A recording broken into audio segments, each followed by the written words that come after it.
weerarka uu ragii diray haday dumarku waabsheen wiil kala digsoo yiri wax ka yiri wixii dhacay waa mar kale iyo silsilad maaseedkii gani iyo guuleed oo maanta majaraha u qabtay Cabdirasaaq Golay Abwaan Duluf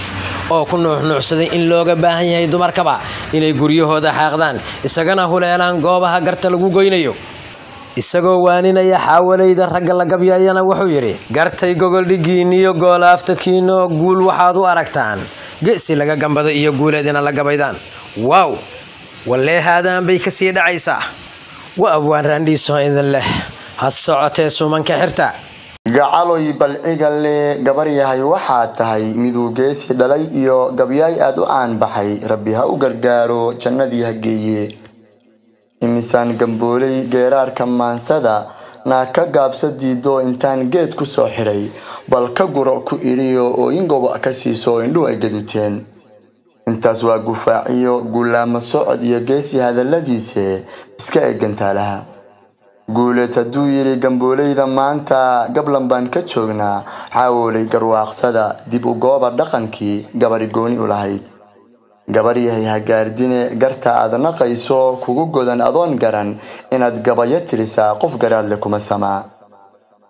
inay gani gobaad tahay misna geenya xamar tahay gobolada dalkeeniyo galgaduudna lagu dhalay kugumaan gariifine balgadaal u soo noqo gabdhihii galoolna haragada isgodi jiray dhexda xari ku goyn jiray sidii ubax gududna garabliyo cadaadiyo galgaduud ku socna ragu geel ka bixin jiray iyo gaabanow ari kuwa geeriyoodiyo gabowba ka soo haray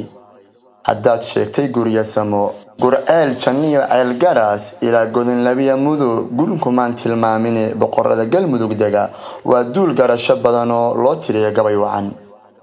ayeeshee gardaranay gabdha talada gooyana waa hadal guracano ka gudoomi maaye kafkaagii ka xaal bixi garaad dumar ma buuxo garna looma dhiibte golka talis ma noqotee reerka gogol dhigiisa guriga ka adkow